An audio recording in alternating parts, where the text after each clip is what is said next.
Wacana Undang-Undang KPK dikembalikan ke versi lama menyeruak saat Presiden ke-7 RI Joko Widodo mengomentari pernyataan mantan Ketua KPK Abraham Samad.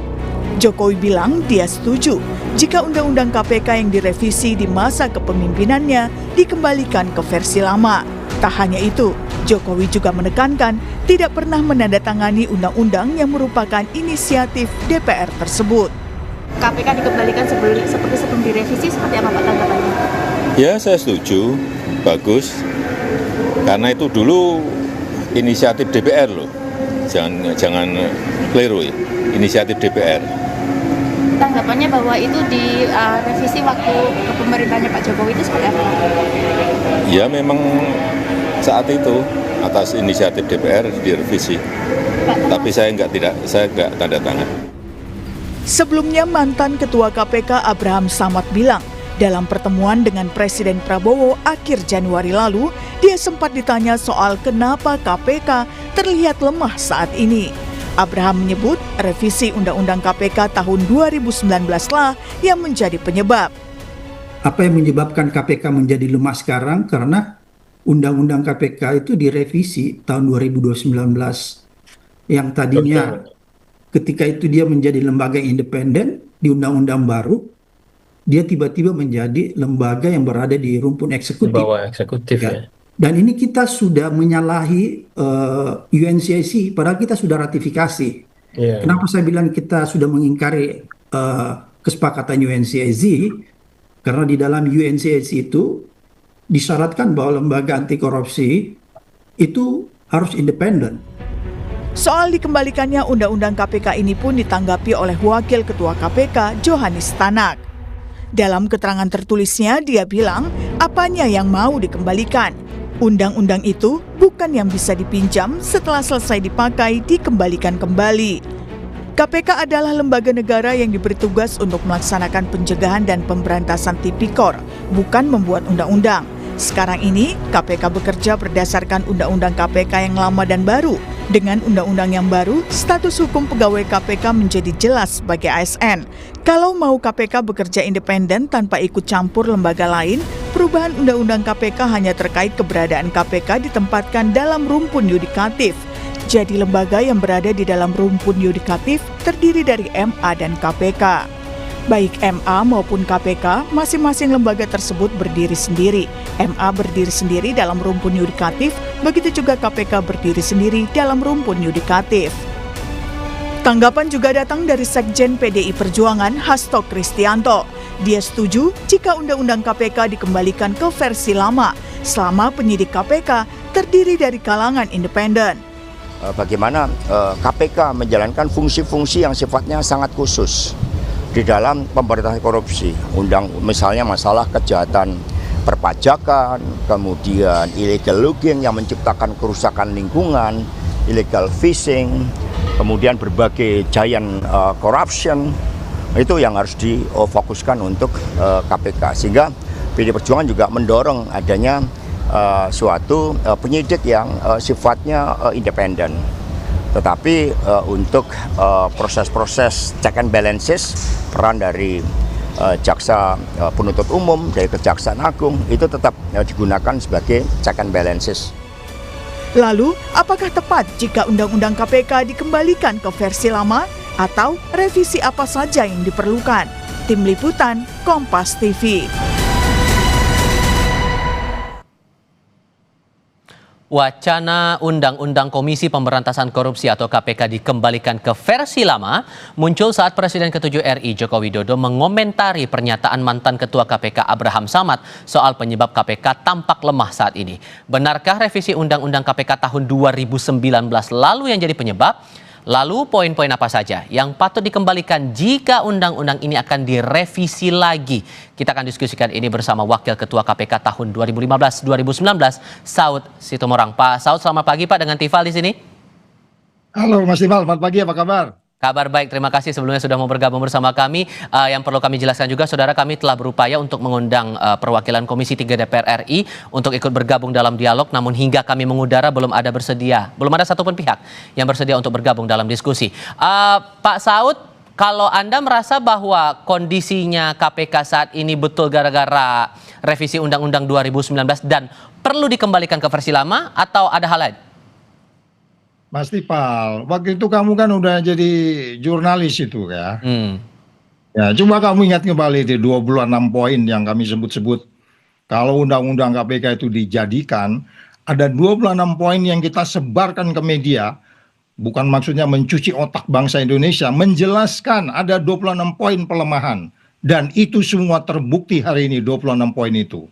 Salah satunya tentang keadaan Dewan Pengawas, status KPK, Dewan Pengawas memiliki kewenangan, terus kemudian soal penyadapan, soal kemudian kembali ke Dewan Pengawas soal kode etik, kemudian itu KPK tidak lagi pegawai yang tidak independen, terus kemudian status pengalihan status dari pejabat biasa menjadi ASN itu berbuntut 57 orang diberhentikan, terus soal SP3, terus kemudian koordinasi, supervisi, monitoring, pencegahan menjadi tidak bernilai saat ini karena KPK bagian dari pemerintah. Penegak hukum yang lain yang bilang, kita sama-sama, lu mau superposisi gua, lu apaan lu gitu ya kan. Padahal dulu itu ada kita sebut sebagai SPDP online. Jadi setiap aparat penegak hukum lainnya, apakah itu kejaksaan, kepolisian yang melakukan penelitian atau penyelidikan tentang pemberantasan korupsi, dia harus melaporkan ke KPK sehingga kami bisa melihat sebagai jauh mana mereka menyelesaikan kasus-kasus korupsi. Dengan SPDP online ini kita bisa pantau, ya kan? Terus kemudian di mana masalahnya? Ada beberapa daerah, kita kurang ahli, kita tidak punya ahli kehitungan kerugian negara dan seterusnya. Jadi 26 poin itu udah jelas Mas Dipal. Mau apa lagi kamu nanya saya pagi ini? Tapi kalau kemudian kalau gitu saya tanya komparasi dengan pernyataan pimpinan KPK saat ini, Pak Johanis Tanak yang bilang begini, apanya yang mau dikembalikan? Undang-undang itu bukan yang bisa dipinjam setelah selesai dipakai dikembalikan lagi. Itu satu. Dan yang kedua, kalaupun kemudian mau revisi lagi, ubah aja statusnya yang awalnya statusnya eksekutif jadi yudikatif. Gimana tuh? Iya Mas, kan Pak Tanak kan harus normatif dong jawabnya, dia kan bagian dari pemerintah. Nggak bisa kok kamu minta jawaban dia seperti Saud menjawab, seperti Laude menjawab, seperti Basaria menjawab, seperti Agus Raharjo menjawab, nggak bisa. Kan udah Agus Raharjo mengalami sendiri disuruh menghentikan kasus karena padahal waktu itu undang-undang KPK-nya masih independen, disuruh hentikan kan dia bilang begitu kan. Jadi 26 poin itu kalau nanti pemirsa pada mau ini ya, mau menggunakan imajinasinya, ketik aja 26 poin kelemahan KPK, keluar semua itu. Keluar semua, masih ada jejak digitalnya. Jadi kalau saya katakan, siapa sekarang ini yang membuat undang-undang ini menjadi seperti sekarang, siapa yang membuat Indonesia menjadi terpuruk sekelas negara Nepal, indeks persepsi korupsi 34, itu saya gambar detail Nopal sejak saya di KPK itu, saya gambar siapa berbuat apa, ngomong apa. Ayo, mau gue tunjukin hidungnya satu-satu. Jadi gak usah begitu. Kita sekarang membayangkan negeri ini terpuruk. Tahun depan bisa jadi 30. Kalau begini cara kita menyelesaikan pemberantasan korupsi. Ini serius loh ini ya. Dan jangan lihat yang di mana di permukaan gitu. Coba lihat yang di undergroundnya sekarang. Apa Anda pikir ada sekeluarga bunuh diri itu nggak ada kaitan dengan indeks persepsi korupsi? Itu perkembangan ekonomi. Jadi kita serius nih negara ini. Ya. Jadi sekali lagi jangan berdebat soal bagaimana lalu, bagaimana sekarang, terus ada kucing kurap, kucing garong. Udahlah, selama bisa menangkap koruptor, mau kucing kurap, kucing garong, silakan bekerja sama gitu. Mau ngomong tidak konsisten, masa lalu bilang gini, masa gini bilang gini. Itu sekarang persoalan kembali, kita dalam kondisi yang sangat darurat, Mas Tipal, gitu. Dan kunciannya karena angka indeks persepsi korupsi kita yang makin lama makin jeblok itu tadi. Iya Mas Tipal, itu kan ada 9 lembaga yang menilai kita kenapa jeblok. Coba cara kita, yang namanya salah satu ya di Persi itu ya, Political Economic Risk Konsultansi itu di Persi, di pusat di Hong Kong itu, kita dijatuhkan dari angka 48 menjadi angka 43 seingat saya itu. Itu apa yang dinilai? Kepemimpinan nasional, kepemimpinan lokal, polisi, militer, hakim, jaksa. Itu angka paling jelek loh jatuhnya, paling gede jatuhnya. Hampir 5 dia jatuhnya. Jadi artinya semuanya kita terpuruk. Bayangin udah setahun memerintah, kemudian dinilai gitu kan. Waktu masuk tuh pemerintahan sekarang itu angkanya dikasih 37, padahal itu sebenarnya penilaian sebelumnya kan. Terus kemudian jatuh ke 34. Jadi artinya secara pemberantasan korupsi ini kita kembali ke 10 tahun ke belakang. 10 tahun ke belakang, Dipal. 34 angkanya ketika itu. Terus apa yang mau kita bayangkan? Anda bilang Anda sukses membangun, Anda sukses dengan MBG, Anda sukses dengan Koperasi Merah Putih. Orang semua menilai ada apa di belakang itu semua. Dan kalau kita lihat pasar modal kita kayak gimana. BEJ-nya berantem, ada pasar yang kumuh, yang ngawasin pasar berantem sama orang yang berdagang di pasar. Kamu mengatakan itu nggak ada kaitan dengan indeks persepsi korupsi. Kamu kejam, Tipal. Tapi kan saya nggak ada ngomong begitu kan. Saya tidak ada menyinggung soal itu. Cuman kalaupun kemudian ada semangat nih dari Pak Jokowi untuk ya lebih baik dikembalikan Undang-Undang KPK ini ke versi lama, seberapa yakin Anda bahwa itu akan kembali dibawa ke versi lamanya sebelum direvisi tahun 2019, Pak? Berkaca pada dinamika politik dan aturan hukum yang ada sekarang. Ya tadi kan Mas Pak Tipal udah ngomong, Komisi 3-nya nggak ada yang berani ngomong sama lu pagi ini kan. Apa yang bisa kamu simpulkan dari cerita itu? Ayo. Tapi kalau Anda meyakinnya gimana? Ya kita aja posisinya ini masih nggak jelas, ini cuma omong-omong gitu. Karena kan coba ketika Abraham Samad menghadap Mr. President, with all due respect, please bring back the KPK, bring back novel. Nggak ada kan responnya? Apa kemudian Abraham Samad bilang, oh iya waktu saya sampaikan gini, Presiden bilang, ya segera novel, gua kepresin, gua balikin ke KPK. Itu tinggal kepres kembali itu orang, 57 orang, kan nggak ada. Jadi masih omong-omong kan? Gitu Mas Tipal. Kunciannya adalah kalau betul kemudian harus dikembalikan, ya harus ada keputusan tindak lanjutnya, entah itu kepres, perpu dan semacamnya. Harusnya outputnya begitu ya. Pak Presiden, Pak Prabowo pulang dari luar negeri nanti balik ke Indonesia, bikin kepres, kembalikan undang-undang itu, bikin perpu, kembalikan semua orang. Sepertinya waktu kami di sana waktu itu, saya yakin pasar akan pulih. Kemudian semua orang akan tobat. Apakah Anda polisi, apakah jaksa, apakah hakim, pasti mereka akan hati-hati karena di undang-undang itu ada supervisi, koordinasi, monitoring, pencegahan dan penindakan. Kombinasi 5 itu yang sebenarnya hilang selama ini. Kan nggak ada orang yang sudah menginspirasi lagi, nggak ada orang yang menjadi bayang-bayang membuat orang takut. Kan itu. Jadi beberapa politisi yang berperan waktu itu, aku nggak usah nyebut nama, mereka udah tobat kembali ke jalan yang benar. Kita bersyukur, termasuk statement siapapun lah yang ngomong ya, bahwa kalau memang ini mau sama-sama kita kembalikan, please, tapi jangan lupa sekali lagi orkestrasinya di tangan Presiden. Presiden kembalikan, bikin perpu, selesai nih Republik, pasti tobat semua. Gitu Mas Tipal. Kalau kemudian perpu tidak keluar yang ujung-ujungnya harus revisi lagi, di antara 26 poin yang Anda catat dari revisi Undang-Undang KPK tahun 2019 itu, hal apa yang rasanya wajib krusial harus disentuh betul di awal? Ya kembali lagi tentunya kan poin-poin itu di undang-undang itu nanti harus detail. Ya kan, kita coba lagi dalam tempo singkat ini apakah kita meaningful participation-nya bisa dibuat. Tetapi kalaupun kita nggak bisa meaningful participation, ngajak semua orang duduk, tapi kalau kita mau sehari mengembalikan ke posisi semula, duduk baik-baik dipimpin oleh Presiden, gue mau bikin perpu nih, lo panggil tuh siapa tuh yang punya passion untuk anti korupsi, itu sehari bisa selesai kok. Mas Tipal, ini kita darurat loh, jangan kita biarkan ini surut sampai ke 30 angka ke depan. Pasar modal kita masih begitu, ketidakpastian tinggi, ya kan? 9 lembaga itu coba dilihat lagi Mas Tipal yang diumumkan oleh TI itu, semua angka-angka itu mencurigakan. Walaupun ada janji-janji kosong dari World Economic Forum naik, dia bikin jadi 65 kalau nggak salah. Apa yang naik, kita kan yang tahu negeri kita seperti ini gitu.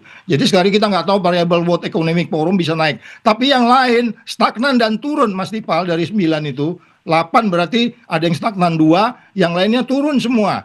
Terus kemudian apakah ini kita tidak menyelesaikan dengan cara-cara yang lebih elegan untuk memberantas korupsi dengan kemudian bertitik tolak kepada hukum yang pasti, artinya strikta, serta, dan segala sesuatu teori-teori yang kita bisa bawa lah, bahwa ada satu skrip yang jelas, yaitu dalam hal ini perpunya, kemudian di situ ada poin-poin yang meyakinkan kita strict bahwa tidak ada lagi penafsiran ganda, terus kemudian meyakinkan kita undang-undang itu muncul menjadi sebuah pegangan buat kita semua untuk melaksanakan memberantas korupsi. Tidak ada konflik dengan undang-undang KUHP baru, KUHP baru enggak. Ini kan ada yang disebutnya sebagai sesuatu yang khusus gitu. Jadi sekali lagi kalau kita memang mau, jangan juga tanpa dialog supaya tanggung jawabnya sama. Presiden kan cuma 5 tahun. Selanjutnya kita kan udah pengalaman. Presiden sebelumnya nggak konfirm ngomongnya dengan setelah menjabat. Jadi sekali lagi kita jangan saru juga, jangan juga tertipu dengan jabatan itu. Tetapi kan undang-undang itu kan harus lasting, sustainable, berkelanjutan. Nggak ada memberantas korupsi ujuk-ujuk jadi 80, nggak ada. Singapura membangunnya bertahap, negara-negara lain membangunnya bertahap. Begitu juga di Malaysia, terus pelan-pelan naik. Gitu Mas Tifal. Sehingga masalah posisi pimpinan dan Dewan Pengawas ini juga rasanya perlu untuk dicermati ulang lagi ya kalau kemudian dikembalikan ke versi lama, Pak? Ya itu mereka itu hanya sekumpulan orang yang untuk melegitimasi menstempel tapi kemudian tidak melakukan. Coba kalau memang betul berapa kasus yang dilaporkan civil society kan dia harusnya memanggil pimpinan KPK. Lu paparan lu di depan gua nih, ini kasus ini gua berisik banget nih, capek gua. Apa sih masalahnya? Nah, kemudian mereka ke publik. Mas Tipal, memberantas korupsi syaratnya Anda harus transparan. Jelaskan apa yang Anda kerjakan. Akuntabel, prosesnya akuntabel. Jelaskan ke publik. Baru bebas konflik kepentingan, baru Anda melakukan dengan fair. Nah ini kan rame sekarang kaitan pasal 2. Orang yang nggak jelas, tidak hanya di KPK ya. Kaitan pasal 2 ini sekarang ribut. Soal Nadiem, Thomas Lembong, Ibu Ira, terus banyak lagi kasus-kasus. Pertamina ini udah diributin lagi nih. Orang mau bikin amicus curiae semua. Ini kumuh banget negerimu, Tipal, please, jangan dibiarin. Itu makanya kemudian Anda merasa masalah.